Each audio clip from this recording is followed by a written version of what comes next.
manejar de diferente manera, tal vez un poco más ampliado. ¿Qué les puedo decir? Según la teoría, el control prenatal se va a definir de diferentes maneras, ¿ya? Que tiene que ser regular, que tiene que ser preciso, pero aquí vamos a abocarnos directo a la práctica, doctores. ¿Qué es el control prenatal? ¿Y cuáles van a ser los objetivos?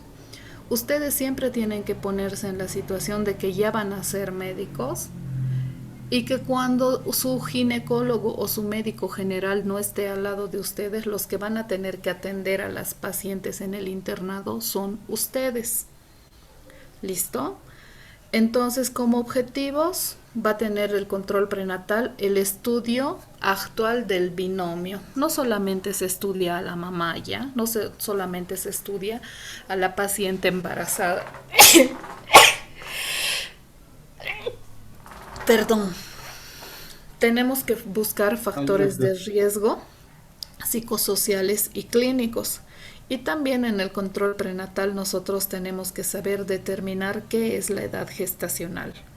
Entonces, como objetivo es estudio actual de la madre y el feto. Nuestro deber es buscar factores de riesgo psicosociales y clínicos y determinar la edad gestacional.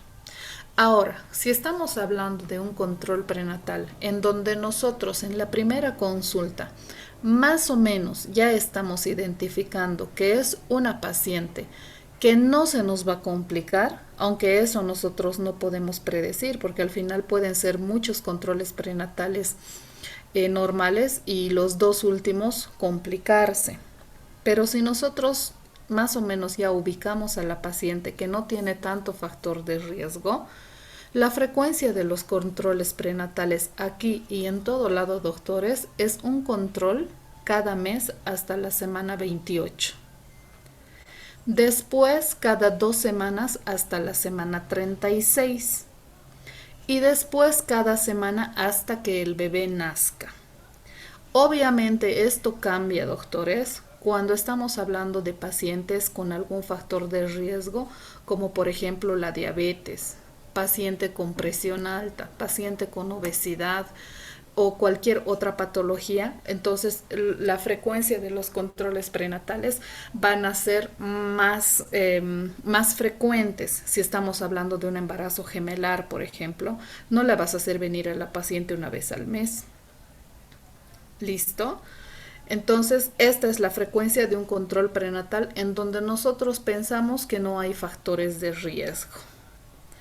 ¿Qué tienen que hacer ustedes como médicos en cada control prenatal? O si es que viene la paciente con ustedes y la están viendo por primera vez, ¿cada cuánto la tienen que volver a llamar a la paciente? Entonces, en el primer control prenatal que ustedes hacen, doctores, ojalá fuera pues cuando la paciente se entera que está embarazada. Pero está embarazada, se da cuenta que está embarazada, se hace la prueba y prefieren venir al quinto mes, al cuarto mes. Pero si estamos hablando de una paciente, digamos, que se entera a las 5 semanas que está embarazada y a las 5 semanas empieza su control prenatal, este es la dinámica con la que ustedes se tienen que manejar. En el primer control tienen que pedir muchos exámenes de laboratorio y complementarios también, o sea, imagenológicamente también. Después de pedir todo esto, el otro control de la paciente es de la semana 11 a la semana 14. El que viene es de la semana 20 a la semana 24. Después de la semana 26 a la semana 28. De la semana 35 a la semana 37 y a veces de la 32 a la 38. Esta frecuencia de controles por semanas no es por si acaso, doctores. ¿Listo? Es porque tiene un objetivo. ¿Ya? Todo tiene un objetivo. ¿Por qué le voy a llamar de la semana 11 a la semana 14? Porque en la semana 11 a la semana 14 tenemos que pedir la ecografía cromosómica. De la semana 20 a la semana 24 tenemos que pedir la ecografía morfológica. De la semana 26 a la semana 28 tenemos que pedir el test de tolerancia oral a la glucosa para hacer el diagnóstico de diabetes gestacional. De la semana 32 a 38, generalmente en la semana 36, si son pacientes que han tenido amenaza de aborto o amenaza de parto pretérmino, tenemos que hacer la identificación mediante un cultivo de flujo anoperineal para buscar el estreptococo beta hemolítico. Y de la semana 35 a la semana 37 para direccionar hacia dónde va a ser el parto, si va a ser parto normal o va a ser una cesárea. Entonces, ¿qué hacen en el primer control prenatal? Viene la paciente, independientemente de la edad gestacional que ustedes calculen, doctores, ustedes tienen que hacer todo esto, independientemente de la edad gestacional. Hay pacientes que vienen a las 5 semanas, hay pacientes que vienen a las 15, hay pacientes que vienen a las 20, pero igual tienen que hacer todo esto. Una historia clínica obstétrica. Ustedes en sus universidades ya han avanzado qué es la historia clínica. Si quieren conmigo vamos a repetir o vamos a repasar la siguiente semana. Entonces hacen la historia clínica, buscan factores de riesgo psicosociales, por ejemplo, si es una paciente que vive sola, es una paciente que no tiene alguna enfermedad como desnutrición, es una paciente que no ha tenido tuberculosis, una paciente que tiene chagas. O sea, aquí tienen que buscar todos los factores de riesgo. Tienen que hacer un examen físico general y segmentario, pero no es pues que en el control prenatal se van a quedar 10 horas. Por paciente, doctores, obstétrica tiene que ser máximo 20 a 25 minutos la consulta. Entonces, ¿en qué nos abocamos en el primer control prenatal? En tomar la presión arterial, porque de ahí empieza, y el índice de masa corporal, porque ahí también nosotros le tenemos que decir a la paciente cuánto tiene que aumentar de peso de acuerdo a su estado nutricional en este momento, ¿ya? En el examen obstétrico, si ya estamos con un embarazo de más de 14 semanas, buscar la altura uterina, la frecuencia cardíaca fetal. Los exámenes de gabinete que siempre tienen que hacer, pedir un examen, pedir un hemograma completo, pedir grupo factor para determinar reacción antígeno-anticuerpo, prueba del test de Coombs, pruebas para diagnóstico de sífilis, el BDRL, el RPR, el VIH, Chagas, glicemia. Ya saben que la infección urinaria es la primera causa de amenaza de parto pretérmino, ruptura prematura de membranas y parto pretérmino. Entonces siempre tenemos que hacer un examen general de orina no en todos los controles, sino en todos los trimestres, en los 3 trimestres del embarazo. Está indicado hacer el Papá Nicolau hasta la semana 15 y solamente con la espátula al vacío, no con el cepillo endocervical, porque al introducir el cepillo endocervical podemos provocar sangrado o amenaza de aborto o amenaza de parto pretérmino. Por eso está indicado que el Papá Nicolau se haga hasta la semana 15 o 16. Después de eso ya no. Después de eso sería después de que nace el bebé, 2 meses después. En el primer control prenatal, doctores, tienen que pedir su ecografía.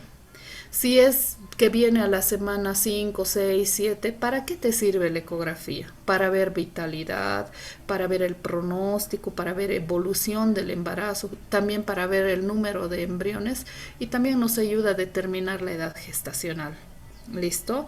Aparte de que es un documento médico legal que sí o sí tiene que estar en la historia clínica. A ver, si digamos su primer control hace la paciente en la semana 11, piden todos estos laboratorios, pero ya no piden una ecografía transvaginal, o sea, tienen que tener en mente, si es un embarazo antes de las 12 semanas, doctores, la ecografía que se pide es ecografía obstétrica transvaginal. Si es después de la semana 12, tienen que pedir ecografía obstétrica normal. ¿Listo? Digamos, es una paciente que ha venido a las 8 semanas. Ustedes piden, hacen la historia, buscan factores de riesgo, hacen su examen físico, piden estos laboratorios más una ecografía obstétrica. Si bien en la semana 11 piden todo esto, más esta ecografía. De la semana 11 a la semana 14, doctores, tenemos que pedir una ecografía que se llama ecografía cromosómica. No les sirve pedir esta ecografía en la semana 10, tampoco les va a servir pedir esta ecografía en la semana 15 ni 16. Por eso les estoy diciendo desde la semana 11 a la semana 14. Aparte de que en la semana 11 a 14 ya se puede hacer el screening para una enfermedad que se llama preeclampsia, que es provocada por la placenta, una mala placentación. ¿Ya? Entonces, de la semana 11 a la semana 14, ¿qué tenemos que ver? En esta ecografía cromosómica, doctores, tenemos que buscar la translucencia nucal, tenemos que buscar el puente nasal y tenemos que buscar el ductus arterioso. Obviamente ustedes en la foto no se van a dar cuenta, pero si ustedes saben pedir, digamos, solicito ecografía cromosómica, estamos con un embarazo de 11 semanas, te hacen la ecografía en la semana 12, tú te tienes que fijar cuánto de grosor tiene la translucencia nucal. Si es mayor a 3 milímetros, peligroso, hay riesgo de síndrome de Down. Si no tiene el puente nasal desarrollado, hay riesgo de síndrome de Down. Si el ductus tiene mucha resistencia, hay riesgo de alguna alteración a nivel cardíaco. ¿Me entienden? ¿Hay alguna duda de esto? Ahora, el screening para preeclampsia.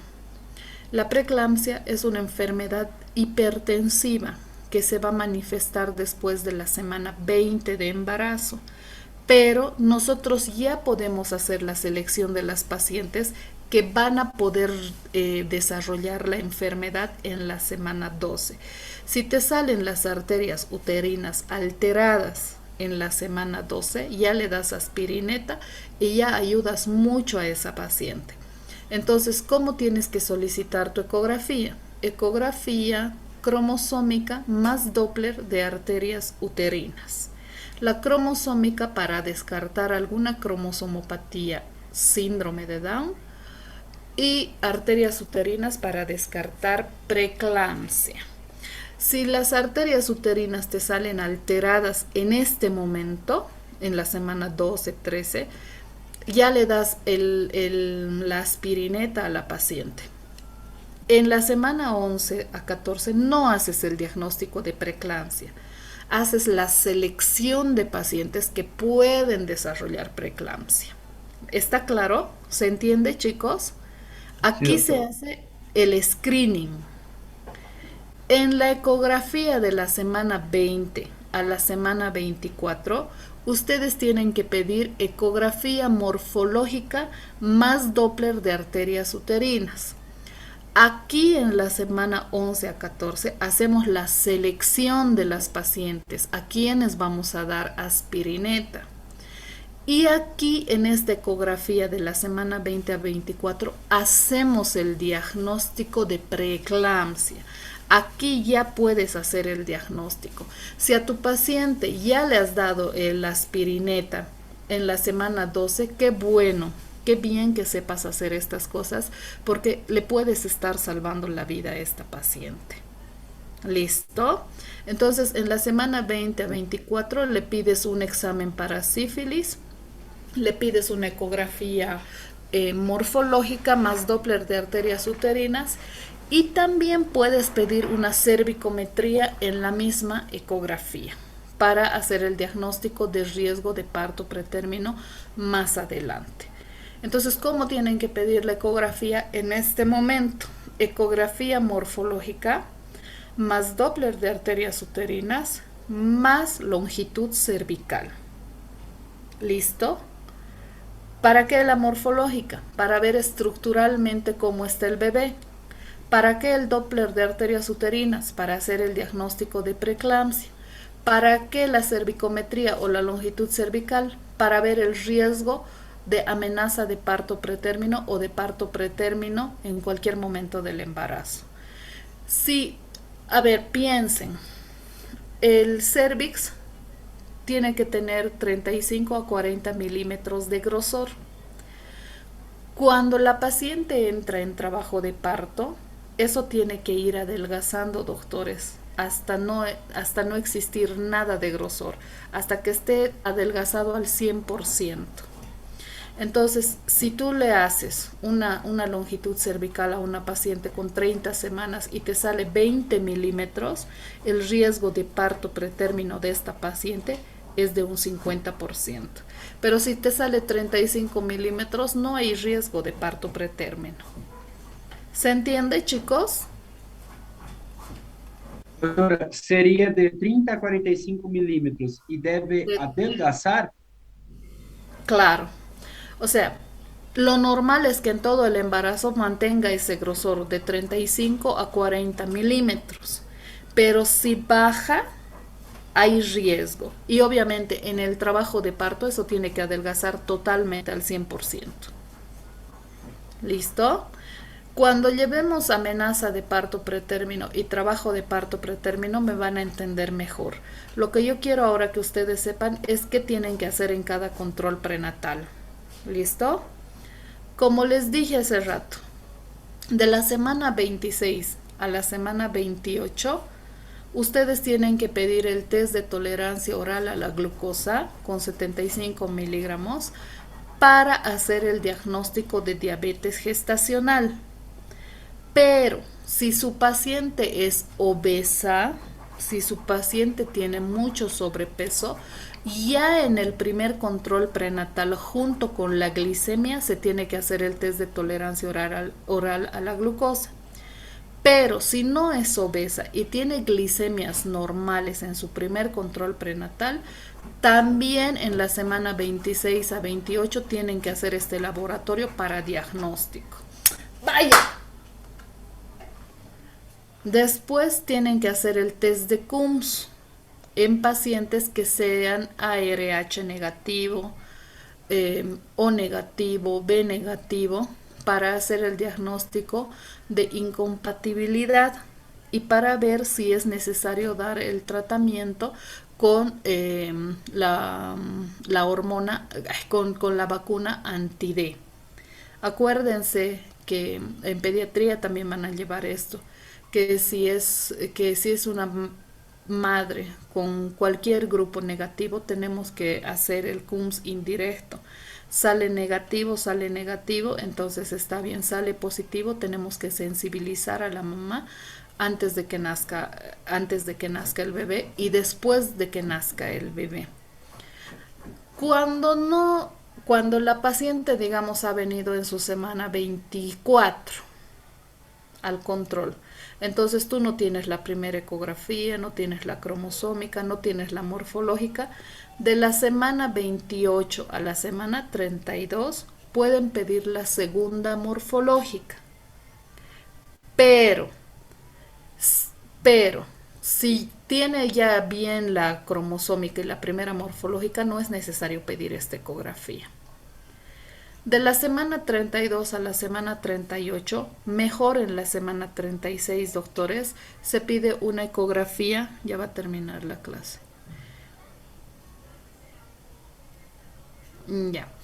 De la semana 32 a la semana 38 solamente se pide una ecografía normal, ya solo para ver el crecimiento del feto, la cantidad de líquido, el grado de maduración de la placenta, si no hay circular de cordón, para direccionar hacia dónde va a ser el parto. ¿Listo?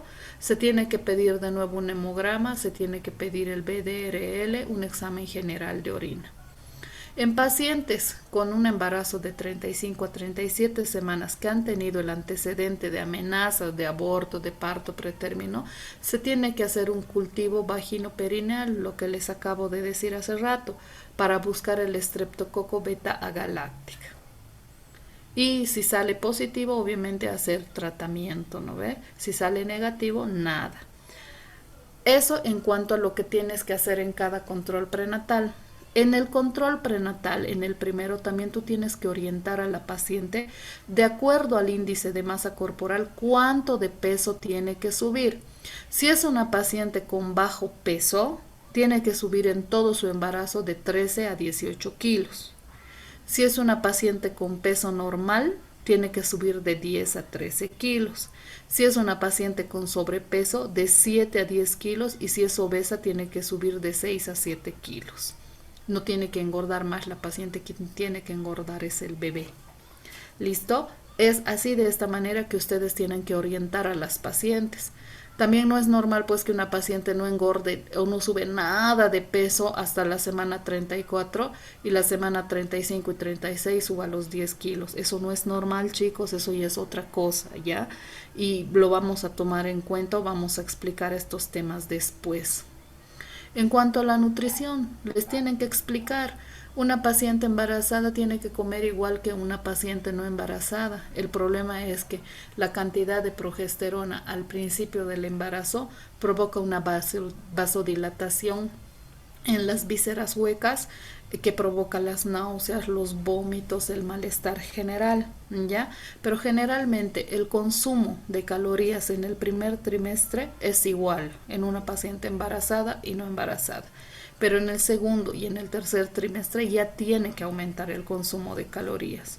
Las proteínas y los carbohidratos es lo mismo en ambas. Está indicado, podemos indicar el consumo de pescado. Mira, pues el sinvergüenza que hora se había conectado. El consumo de pescado, pero bien cocido. Hasta la semana 12 o antes, incluso es una paciente que te dice quiero embarazarme. Entonces tú ya le das pues el ácido fólico. El ácido fólico una paciente tiene que tomar 3 meses antes de quedar embarazada hasta las 12 semanas. ¿Está claro? Eso tienen que tener claro ustedes. Paciente, ¿por qué? Porque ayuda al desarrollo del tubo neural del bebé. Gracias al ácido fólico, los bebés no tienen melingocele, mielomeningocele, no tienen deformación del tubo neural. ¿Listo? El hierro se tiene que dar para prevenir la anemia, doctores. Yo generalmente no doy multivitaminas en el embarazo porque no corresponde, a menos que sea una paciente que tenga algún déficit, a menos de que sea una paciente desnutrida o tenga otra patología que así lo amerite. Pero si no, no es necesario, solamente tenemos que prevenir la anemia. Y eso les voy a explicar por qué en cambios fisiológicos que demos la próxima semana. En la lactancia la paciente tiene que consumir muchas calorías, mucho líquido y mucho calcio. ¿Por qué calcio? Porque al lactar el bebé, o sea, ¿por qué las pacientes que han tenido 5 o 6 hijos tienen mayor riesgo de osteopenia o osteoporosis cuando llegan a la menopausia? Y es por la lactancia, ¿ya? Por la absorción de calcio mediante la lactancia. ¿Tienen alguna duda, chicos? ¿Está claro? Sí, doctora. Ya. Una Espero. pregunta, doctora. Dime. Eh, la paciente tiene que tomar el ácido fólico 3 meses antes de embarazarse y después 3 meses después de que está embarazada. Lo ideal es que la paciente, si está planificando su embarazo, tome 3 meses antes, queda embarazada y tiene que tomar hasta las 12 semanas, sí, hasta los 3 meses. Después de eso se cambia al sulfato ferroso. Gracias, doctora. Chicos, así van a ser los temas, no van a ser largos, más bien van a ser cortos, pero quiero que los tomen en cuenta porque les estoy diciendo todo lo que tienen que hacer en su consulta. Depende de ustedes que vayan y profundicen un poquito más. En las clases que tengamos me pueden preguntar y de esta manera avanzar la materia. ¿Están de acuerdo? Sí, doctora. Sí, doctor. Sí, Ya doctor. se, ya se va a acabar el tiempo, doctores. Pongan sus nombres en sus respectivos grupos. Todo se toma en cuenta, ¿listo? Está bien, doctora. Ya. Sí, Ya doctora. se acaba el tiempo, chicos. Así van a ser las clases. Cualquier duda me preguntan por el grupo de WhatsApp que tenemos. ¿Listo? Doctora, ¿el martes hay clases antes de que se corte? Claro, pues desubicado, ¿por qué no habría? ¿No es feriado? ¿Es feriado? Sí, sí, sí. ¿Por qué? Por Cupiña, dice. Ay, qué mamón. De Ya. verdad, güey. En el cronograma está. Feriado, dice. Ya. Depende de ustedes, chicos. No, no pasa nada. Ay, Mira, pues no gracias, sé doctora. quién, una Jacqueline, no sé qué, recién se había estado uniendo cuando ya está acabando la clase. Ya, chicos, entonces los que no van el martes, nos vemos el domingo en la clase Zoom que tengamos, ¿listo? Gracias, doctora. Buenas noches. Chao, Gracias, doctora, doctora. gracias. Buen domingo. Chao, doctora. Gracias, doctora. Chao, Buena chicos. semana. Chao, chao. Por Cupiña dice, había dicho. Chao, chicos. Chao, que les vaya bien.